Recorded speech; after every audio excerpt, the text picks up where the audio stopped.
Alors, je voudrais introduire ce soir la suite de notre enseignement par des passages bibliques qui sont des fondements pour nous dans Ésaïe 54.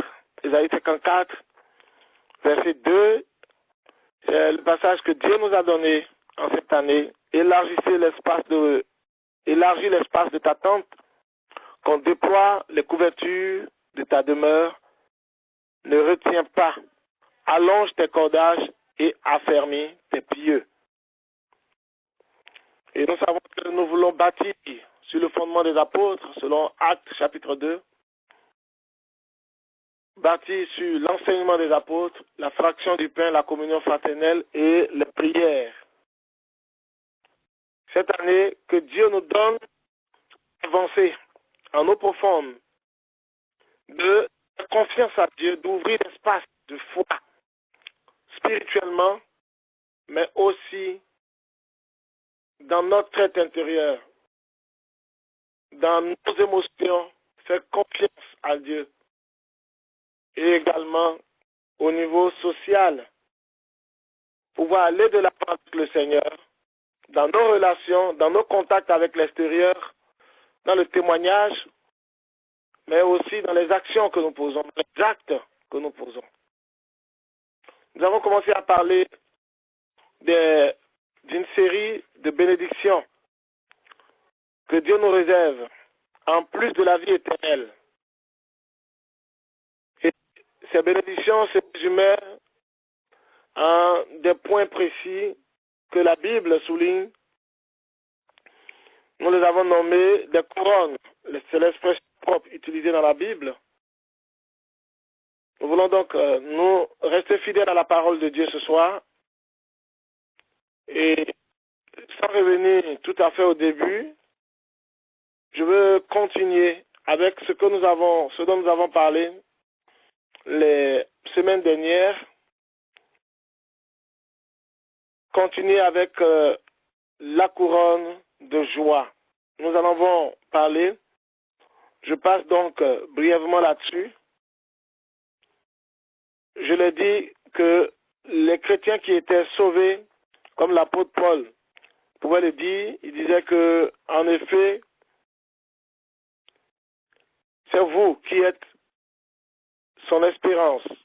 C'est-à-dire les chrétiens qui ont connu Jésus par le ministère de l'apôtre Paul. C'est vous qui êtes notre joie, notre couronne de gloire.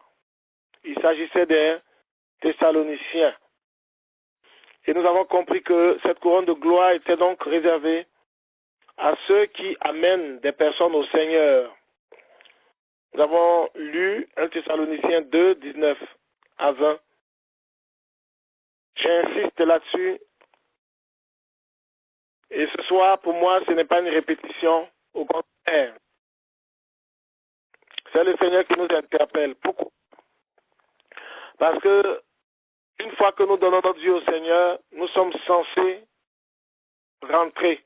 Sinon, cela nous donne droit, le fait d'accepter Jésus comme Seigneur et Sauveur, le confesser, cela nous donne droit à l'éternité, à la vie éternelle.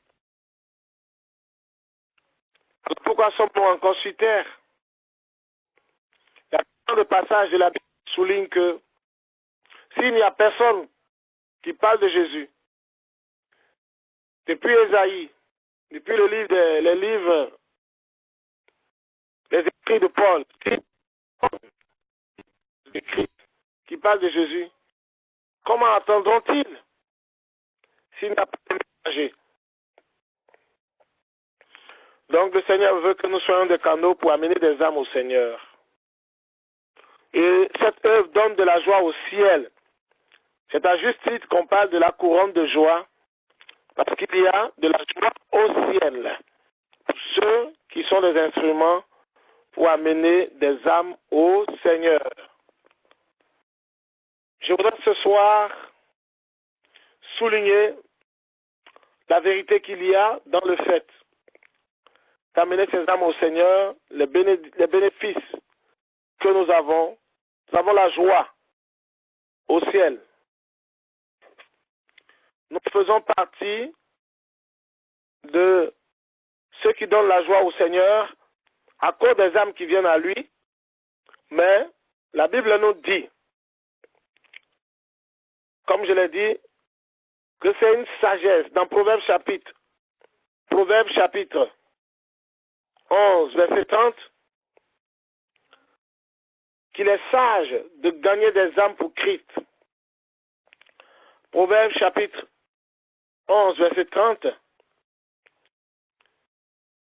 il est sage de gagner des âmes pour le Seigneur. Le fruit du juste est un arbre de vie et le sage s'empare des âmes. Le sage s'empare des âmes, il intervient de sorte que par ses paroles, des âmes viennent au Seigneur. C'est le fruit du juste.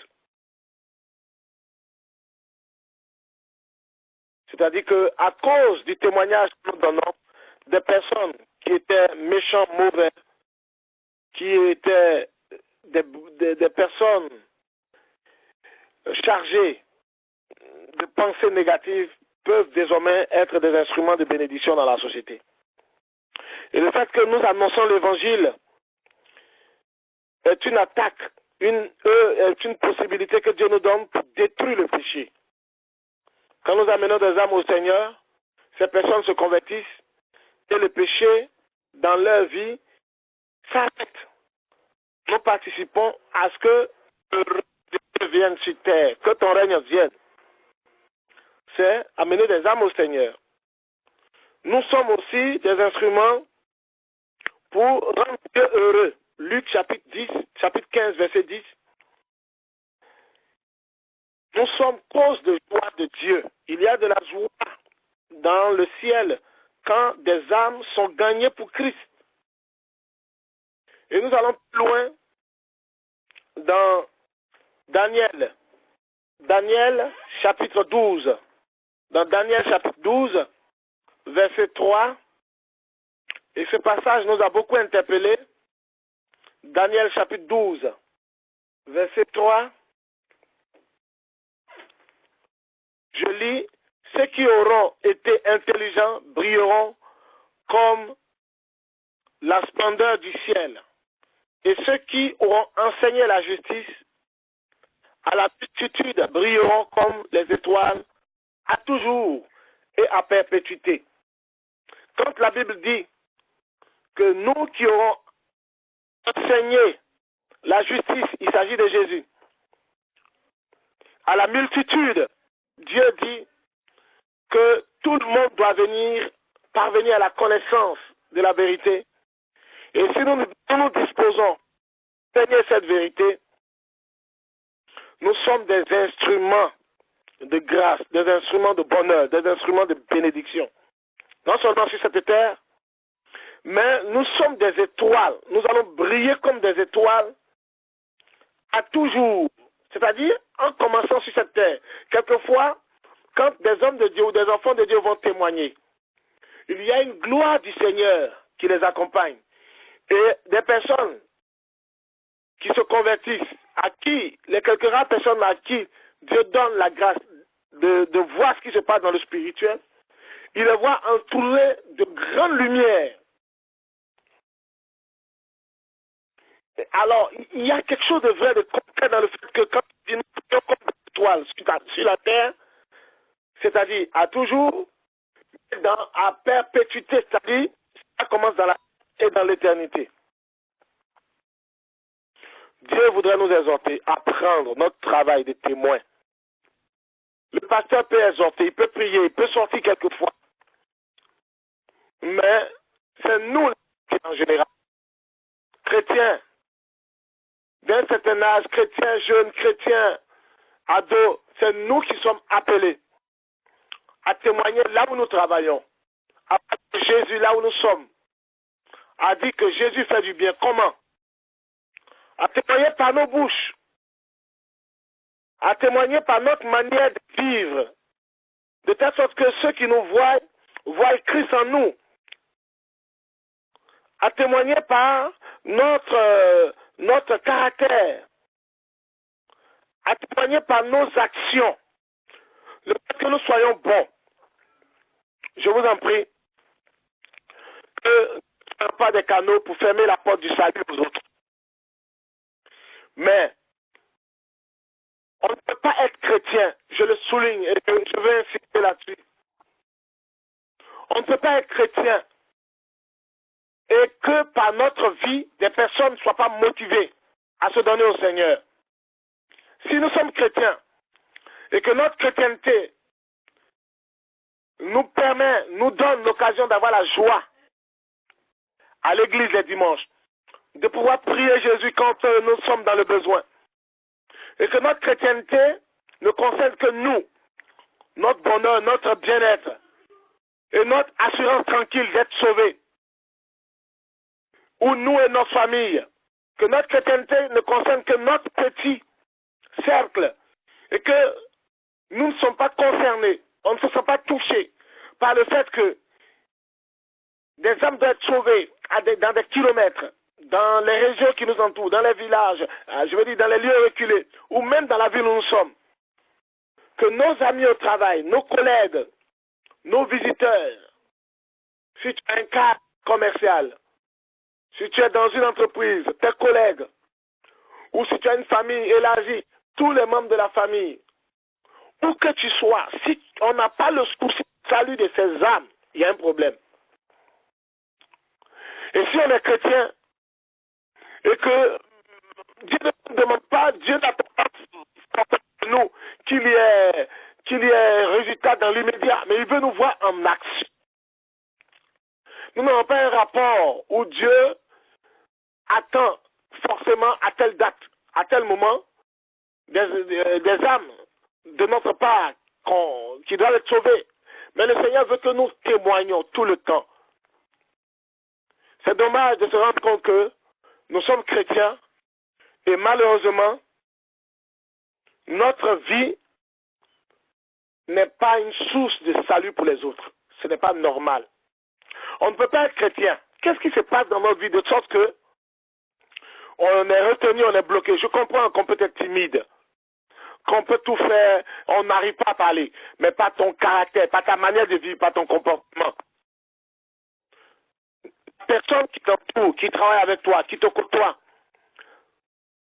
doit être touché. Si pas ton comportement, ta nature, ta manière de parler, ton caractère, ton témoignage, les gens ne se posent pas des questions, mais qu'est-ce qu'il y a dans la vie de cet homme ou de cette femme pour qu'il soit comme ça?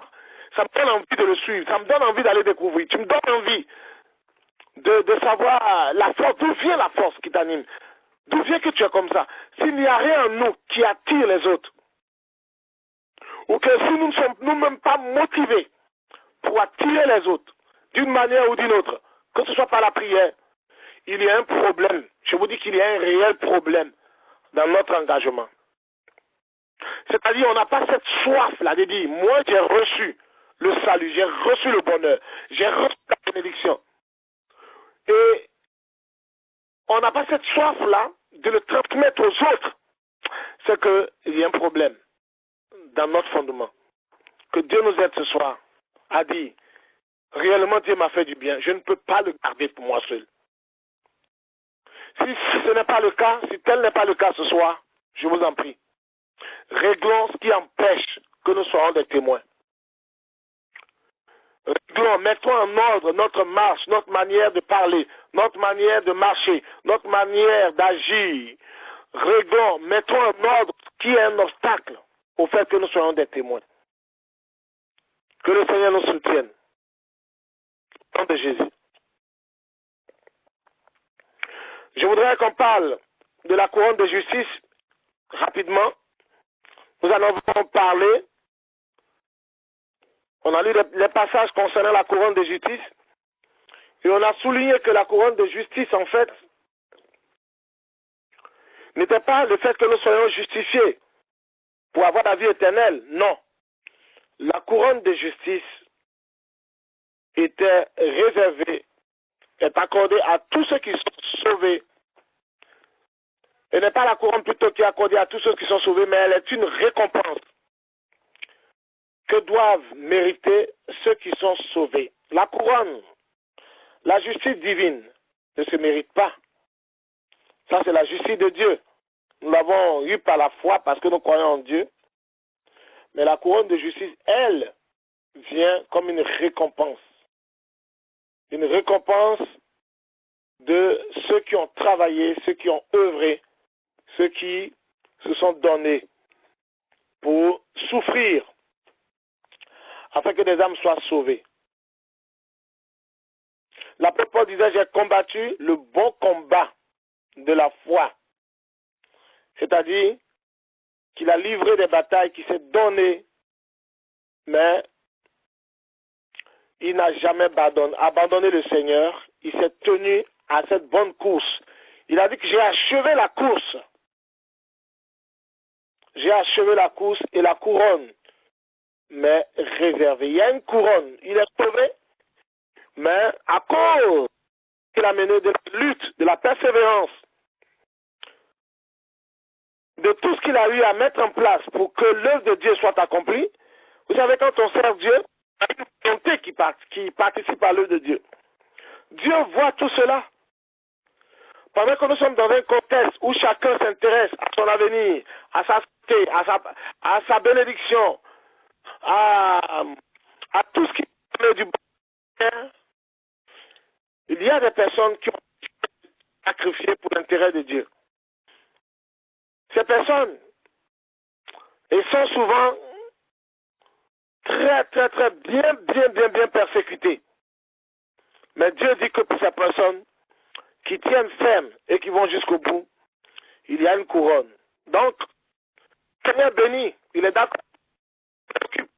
Il a dit de ne pas nous inquiéter, mais de lui faire savoir nos besoins. Mais pour quelqu'un qui se consacre pleinement, tu peux travailler, tu peux être laïque, tu peux faire d'autres activités, mais le fardeau de Dieu est dans ton cœur. Et pour ce fardeau, il y a une couronne pour ceux qui attendent patiemment dans la souffrance le retour du Seigneur, en marchant dans la justice, dans la pureté, et en gardant la foi, en continuant le bon combat jusqu'au bout. Que Dieu vous soutienne. Ce soir, je profite pour nous encourager. Ceux qui continuent la bonne marche et qui sont en train de souffrir, traverser des épreuves, ceux qui sont en train de souffrir, tout je vous dis, qui nous ont dépensé en souffert. Je dis pas qu'on a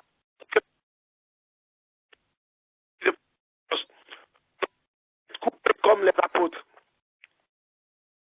On ne va pas être brûlé, jeté dans l'acide comme les apôtres. Mais le prix que nous pouvons porter dans la souffrance, dans les épreuves, dans les difficultés, dans les manquements, sans toutefois aller agir comme les païens, les inconvertis, sans nous laisser, sans céder à la cause, mais tenir ferme dans la pureté, à cause du nom de Jésus, je vous dis qu'il y a une couronne. Donc persévérez. Persévérez. Non seulement il y a une couronne au ciel, mais il y a une délivrance de quiconque espère en Christ. Ne cédez pas au péché. Ne cédez pas à la tentation. Ne cédez pas au facile. Je vous en prie. L'apôtre Paul pouvait dire, je vous en conjure. Je vous interpelle ce soir. Ne cédez pas à la facilité dans votre marche chrétienne. La vie chrétienne est une vie heureuse, dans l'épreuve, dans les difficultés, dans les temps où des choses que tu vives, tu as l'impression qu'il y a des solutions, ni même au ciel ni sur la terre. Mais laisse-moi te dire ce soir que dans ta difficulté, si tu gardes la foi, il y a une couronne au ciel. Mais le Seigneur, comme le dit Habakkuk, même si elle tarde, Habakkuk 2, même si elle tarde, le Seigneur répond. Le Seigneur répond à notre foi.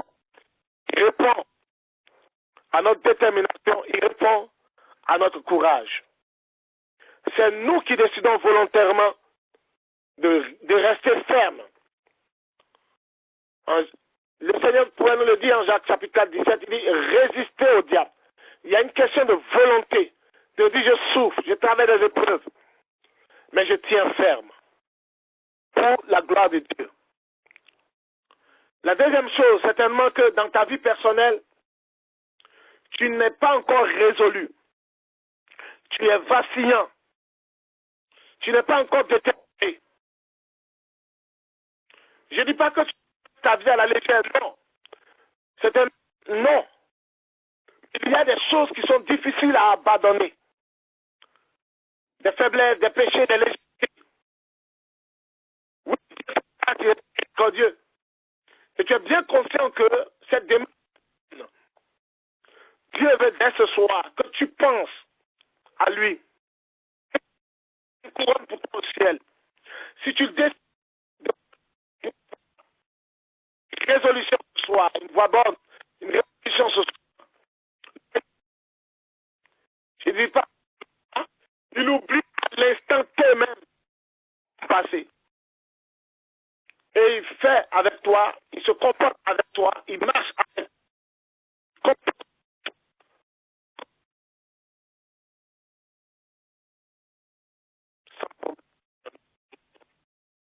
Relevons-nous de notre paralysie, de notre sommeil spirituel. Relevons-nous de nos soucis spirituels. Relevons-nous de nos faiblesses spirituelles. Et crions à Dieu ce soir. Disons comme l'apôtre Paul, viens à mon secours. Le mal, le bien que je veux faire, ce n'est pas toujours ce bien que je fais. Viens et soutiens. Que Dieu nous donne à regarder la couronne à venir, la couronne de justice.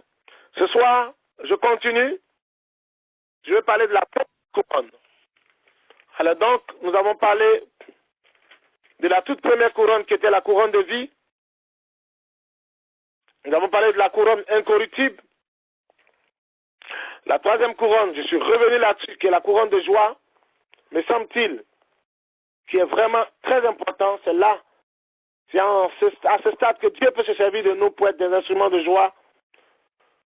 Nous avons parlé de la couronne de justice. Et ce soir, nous parlerons de la couronne d'art. Et nous allons terminer les semaines à venir avec la couronne, le reste des couronnes. Il y a 7 couronnes au total. La 5e couronne dont nous avons parlé ce soir, nous lisons la parole de Dieu dans 1 Pierre chapitre 5 versets 2 à 4. 1 Pierre chapitre 5 versets 2 à 4. Je lis la parole. 1 Pierre chapitre 5 versets 2 à 4. Paissez le troupeau de Dieu qui est sous votre garde, non pas contrainte, mais volontairement, selon Dieu. Non pour un gain sordide, mais avec dévouement.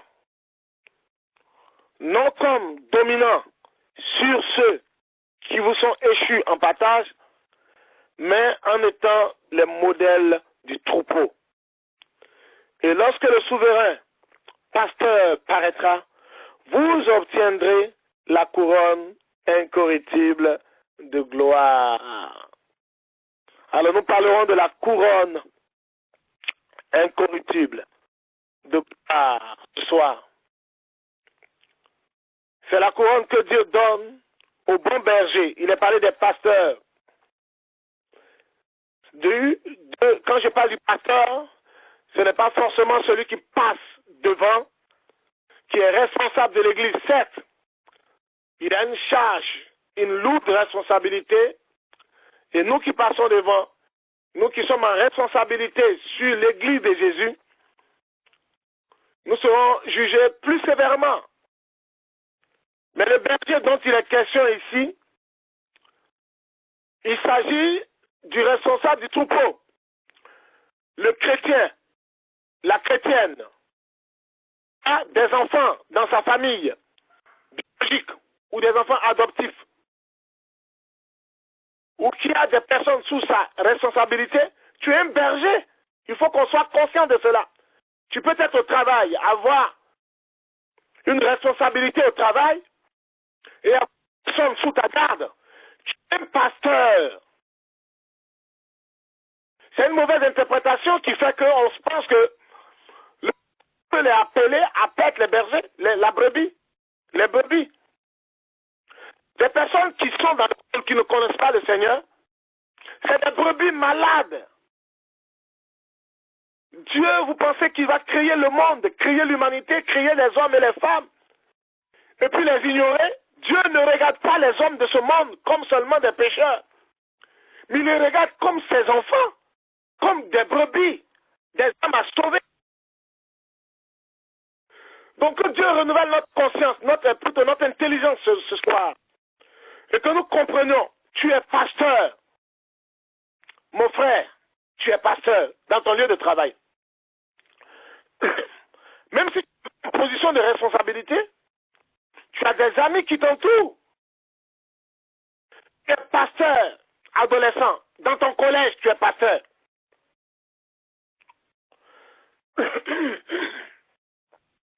Dans ton école, tu es pasteur. Même si tu es élève, tu es étudiant.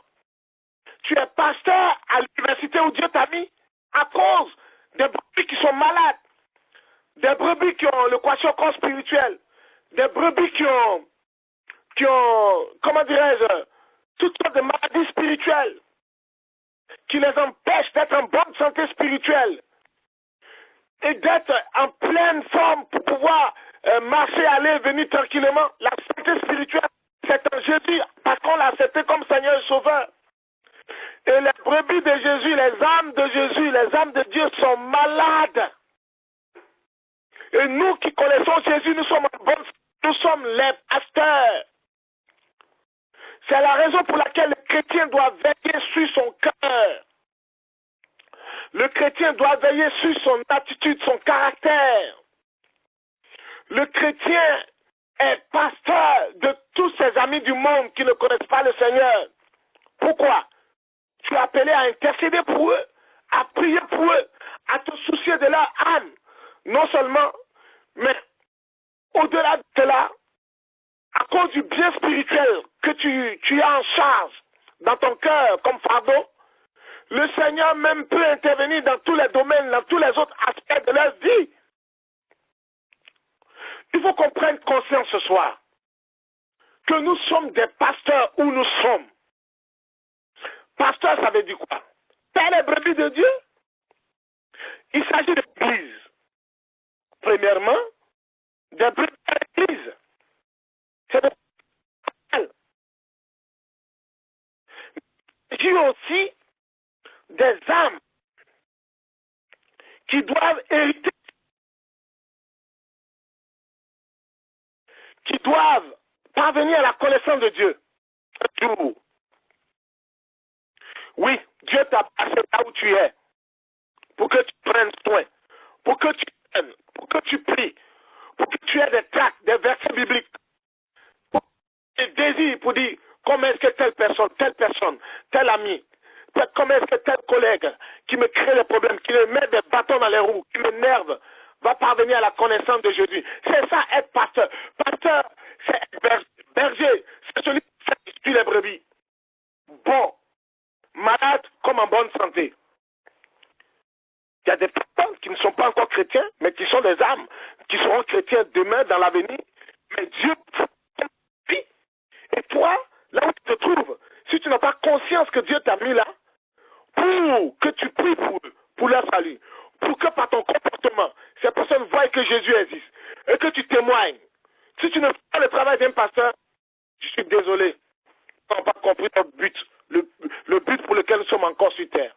Tu es déjà sauvé, tu es chrétien, tu as donné ta vie au Seigneur. Si réellement, tu l'as fait sincèrement, et je le crois que tu l'as fait. Mais pourquoi tu te gardes encore sur terre? Si réellement tu l'as fait, pourquoi est-ce que Dieu te laisse encore sur terre? Si réellement nous sommes sauvés, nous avons donné notre vie au Seigneur, pourquoi pensons que Dieu nous laisse sur terre? Sinon, il va nous prendre avec lui, on va vivre qu'on l'accepte. Une fois qu'on l'accepte comme Seigneur et Sauveur, et puis nous amène dans l'éternité.